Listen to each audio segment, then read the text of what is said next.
Hello and welcome to this episode of The Unnoticed Entrepreneur. Today, I have the benefit of talking to Brett Downs. Brett Downs of Harrow Helper. Brett, welcome to the show, calling us from Cardiff in South Wales. Thanks, James. It's good to be on. How are you? Now, very well, thanks. And excited to hear what you've got to say, because in your LinkedIn, you call yourself the Journalist Whisperer. So tell us, how do you help entrepreneurs to get noticed? Yeah, the Journalist Whisperer was a bit of a punt on my part. I spoke to a LinkedIn expert and they was for something to stand out, and I put it on there about 6 months ago and I just haven't had the time to take it down. But it's good in a way because it just, like you say, it gives you a little bit of notoriety, not in a bad boy way, but in a just something slightly different, isn't it? So in terms of getting sorry, I've lost my train of thought there. What was the question? Sorry. The question was, how do you help entrepreneurs to get noticed all the way from South Wales? Yeah, so we're a conduit. So we're the in-between men for people that want to get themselves published on, well-known articles such as Forbes, Cosmopolitan, and websites like that, really. So we're a ghostwriter. So we put words in other people's mouths in a good way. So essentially, if people don't have the time or don't have the expertise, or just they want someone to do it for them, we will approach journalists on their behalf, pretending to be them, and provide their expert comments in the hope of getting them published on the aforementioned articles. So there's a couple of things in there, aren't there, Brett? So one is the pitching and the other is the writing. Do you want to just tell us what makes a great pitch? Because journalists get a lot of inquiries every day. What makes a great pitch to get them to say, yeah, that's a good story? Yeah, so you've got different journalists have different approaches, prefer different approaches. So in this time and age, journalists are very time poor. So one of the reasons they use the platform that we take advantage of is because they don't have time to reach out to, say, 50 experts and ask them the question about something in particular. So they'll post on this platform. They'll post the question once and they'll get 100, 150 responses from people like myself and competitors and also other entrepreneurs. So the way to stand out is be quick, because they're going to get 100, 150 pitches, and some of the pitches are going to be quite similar. So it's first come, first serve sometimes, especially if it's a generic, broad question. Subject line is very important because, of course, that, if they're wading through 100 emails, then the subject line needs to stand out. And one thing we advise people because we give advice as well, we don't just do it for people, like got some startups or people that don't use our service, don't have the budget or want to try it themselves. Answer the question first. Don't waffle on. Don't tell them how great you are, even if you are super great. Just give them the answer they're looking for, but give it in a punchy, concise manner, without being too salesy. So you're there to provide the advice, not fluff your ego and tell them how great you are, because essentially the journalists are looking for advice in the article as opposed to the person who's given it. And I think that depending on the journalist, so we'll research the journalist and we'll see what they've used before, whether they like stats, whether they like long comments, whether they're very much sort of structured in their answers, or they'll either they offer a balanced approach or they'll use lots of different opinions. So it's just, being quick, being concise, answering the question and doing your research, because like I said, you're competing against 100, 150 people. So the way to stand out is to give a great answer, essentially, and back that up with stats and your expertise at the end of the approach. Now, Brett, you've mentioned a platform there. Do you want to tell us which platform you're talking about? Yeah, it's called helperreportedout.com. It's known commonly as Harrow. So it's essentially I think it's been going since 15, 20 years by a guy called Peter Shankman. There are alternatives to that, which Harrow is the main one for us because it's US based, and 90% of the articles that are written are published on .com sites. So there are other outlets available, I guess. But it's very much, it really helps a journalist. Like I said just now, it gives them it just helps them get, 50 expert answers quite quickly, as opposed to chasing down experts in different fields, things like that. Right. So it's a very helpful platform for them, which we're taking advantage of. Okay, so that's Harrow. What about if people are not looking at American sites, maybe they're looking at Asia, for example, or other languages. Do you know of other platforms that help of a similar nature? Yeah, so we recently wrote an article about alternatives to Hero. It's like 8 or 9. It's probably more. It's more each every few months. There's a few more coming out.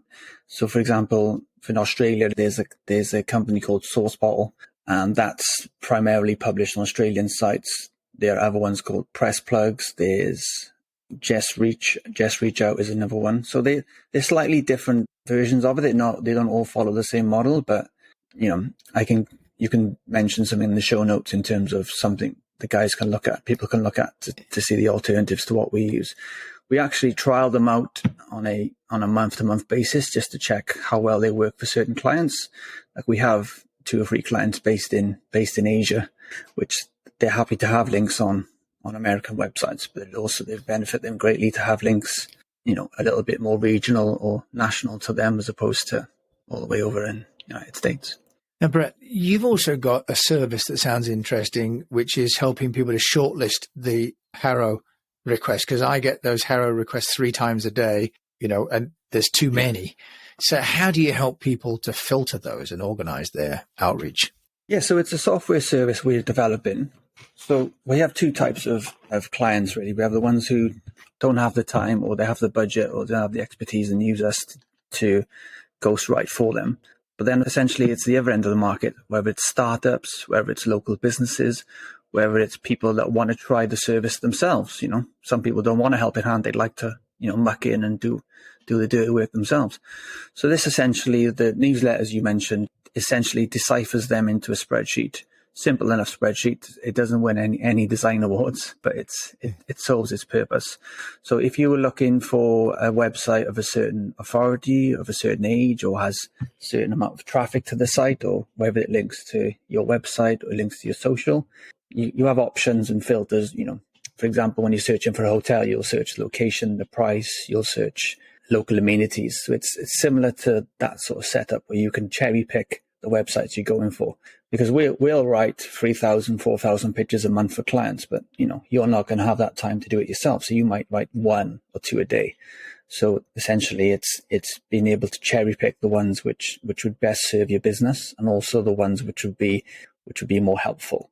There's some websites that will use your comments but won't link. So if you don't want that, then you just filter that out. So if you're writing one email, you want to get the biggest bang for your buck. So that's essentially serving the opposite end of the market. So that's, we use it ourselves for when we're picking for different clients, but it's very much a service for entry level or for someone who wants to give it a bash themselves. Yeah, or even for another agency, I can see that being useful if you've got multiple clients and you want to, sort that by keyword. Really helpful, that service as well. So, Brett, you mentioned there about links. Just explain how that works, because obviously you would like to be quoted in an article, but my understanding is as well that journalists and publications don't want to lose the traffic, so they don't want to link from you, from their website to your website, for example. Yeah, it's one of the, it's like an old wives' tale. It's kind of like a leaky bucket. So if you poured a gallon of water into a bucket, that bucket has all the water. So having links out of that bucket would be like poking holes in it. So people feel like they lose link juice, but it's not anymore. It's if you're linking to websites associated with what your article is talking about or associated with the content that you're publishing, then it passes on that authority without losing it. So if you recommended another expert to me, I wouldn't think any less of you. That would just make me feel better of that expert. So but like you mentioned just at the start of that question, there's some people that believe that happens, so they won't link out. So the spreadsheet helpfully filters out those ones who are still, a little bit behind that kind of digital marketing curve. Which ones you want? That's, you can filter out the guys that think they'll lose equity, so you wouldn't pitch them and you won't waste your time not getting a link. So that's another consideration, isn't it, Brett? What about hashtags? Because there are like hashtag journo requests, for example. Any sharing you can give about how people can follow hashtags to find out what journalists are looking for? Yeah, the two biggest ones are Hero Request and PR Request. So you can just follow them on Twitter, and essentially you would you'd go on there, and a journalist might be asking a question similar to what they'd ask on Hero, and then you would DM them or reach out, and you provide a comment on client. These ones are, Hero tends to run on an editorial calendar. So essentially, if you provide a quote, it's probably not going to be live till about 5 or 6 weeks later. If someone's using Twitter, the hashtags, it's a trending topic usually. So that will probably get published the same week. So that's one of the differences in terms of if you want links now, use that platform. But again, that's competitive. So you get a lot of people going into that. There is for the tech-minded of people, you can use platforms such as Zapier and If This Then That, which actually brings that into a spreadsheet for you. So essentially, if you're an insurance company and you didn't want to wait for those requests every day looking for insurance quotes, you could set up a simple synchronization that downloads insurance call-outs daily to a spreadsheet, and then you could just look at that once a day and reply to that. So there are ways where you can automate and make your time more efficient. And I actually have a template for that if someone wanted to use that. So in terms of if people reach out to us and they don't want to use our business, I don't say, oh, okay, thanks, see you later. It's very much, here's a tips how to do it yourself. So it's an article that we've written. It's a cheat sheet. But then also if people want that, if they want that formula for their Twitter, we give that away as well, because it's, like you say, they're not leaving us or going to a competitor. They just can't afford it, or they just want to do it themselves. And, there's enough business to go around the world. So we don't essentially, cut our nose off to spite our face. Our job is to help people. And essentially, people will refer people to us later down the line if we've provided them with good service. It's not all about short term. Essentially, it's building relationship like we do with a journalist. Client or no client, customer or no customer, journalist or not. It's building that rapport with people. What's it? Don't burn your bridges on the way up, because you know who you meet on the way down. And that's it. Well, look, speaking of burning and also trending issues, of course, for all of us, the Ukraine issue is something that's on everybody's mind, and more companies are having to address and taking positions on Ukraine and Russia from a sort of PR point of view, and what Hero is asking for. Can you give us some observations, Brett, about what is trending, what companies are doing or should be doing with their PR? Yeah, I mean, it's probably a question for a greater mind than mine, but in terms of Hero especially, I mentioned the editorial content, but anything trending or anything current news, popular culture, you'll always get those questions and journalists asking for expert insights in the article. So we're finding in a good way that lots of people are reaching out, trying to help companies in Ukraine take refugees in, things like that. And I think one of the things that people who feel helpless at the moment, Ukraine's a long way away from where I am, so you can't just go over and help someone out like your neighbor.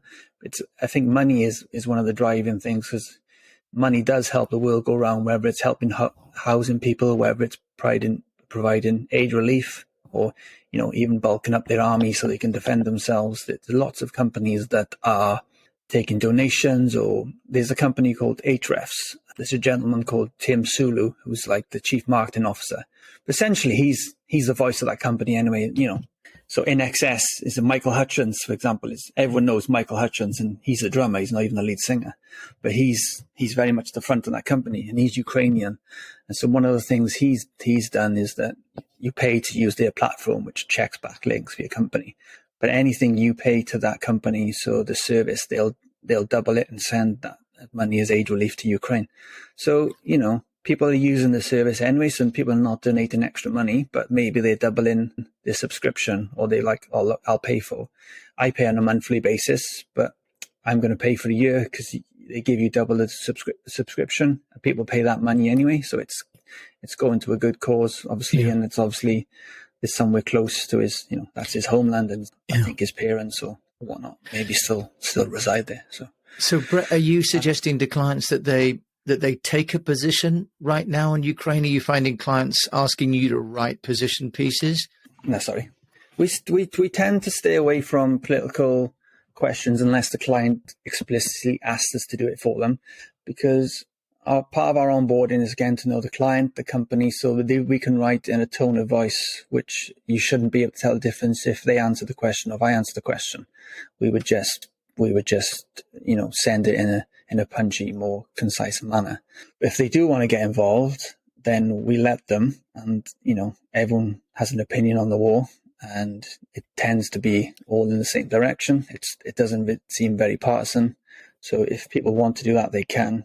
But essentially, I think I would advise people to sort of do it on their own platforms as opposed to use me for that, because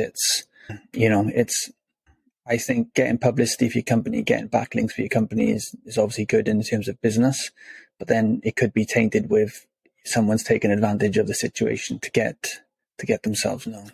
So I would maybe, to find journalists that are writing about it, then reach out to them personally yourself. So I'm not doing myself out of a job. I'm not cutting. I think that's something that you wouldn't want someone to mimic you or send it on your behalf. I think you stand by your own views, then it can't be taken out of context or misconstrued. Because what I wouldn't want is someone to come back and say, "Oh, we didn't actually say that. Our agency said it." And that's why I think, in terms of personal, controversial, anything sort of on that landscape, you're not doing it for your business. You're doing it out of duty. You're doing it out of personal preference. So I would advise you can use the platform to find the information, but I wouldn't use a company to post on your behalf. Right. Interesting. So the importance of being authentic, really, there, Brett, about your own self, your own voice. Now, you're an entrepreneur, and you've got your own business, Hero Helpers. How are you getting noticed as an entrepreneur? What tools and strategies are you using? It's quite strange, really, because I'm a ghostwriter. I mean, I'm trying not to get noticed as much because I'm pushing you. I'm pushing you to the front of the queue. I'm making you walk the plank, and I'm the one, pushing you over. But in terms of getting the company noticed so much, we use a variety of platforms. I'm from a digital marketing background anyway, and I find that we will use referrals is a massive source of business for us because we do a great job, and those clients will recommend other people, or they'll have other businesses they'll use for us. We use PPC, we use social media, especially the journal request, hashtags, things. So we don't push our business as much on there. We just offer advice. Lots of people use that. Journal requests are private business owners or small companies. So we will just throw out some tips to help them, get more success. And in terms of other things that we use, it's direct email. We use LinkedIn. So we run the whole gamut of digital marketing, really. Yeah. We find that referrals is probably the bulk of our business, and we don't want to get too big as a company. I'm happy with kind of the status quo, because once you start running, you got 14, 15 employees. When you start getting to triple figures, it takes the fun of what I do, and instead of a hobby and a career, it turns into a job. So it's essentially the leaking bucket thing. Really, is just we'd rather keep the amount of clients we have right now and just add a couple every couple of months or so, rather than keep getting new clients and keep losing clients. It's the churn and burn. And also, the longer a client is with us, the better you know them. The longer you're friends with someone, the more you know them, the more you can speak for them. So essentially, the longer you're with us, the more value and the better we provide information on behalf of yourself to journalists. Brett, thank you for sharing that really honest and genuine approach to your business as well. If people want to find out about you, how can they find you?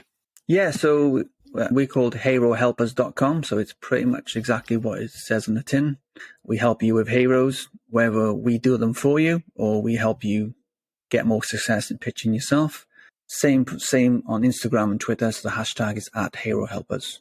Brett Downs joining me from just down the road, Cardiff, South Wales. Thank you so much for joining me today on the Unnoticed Entrepreneur Show. Thank you, Jim.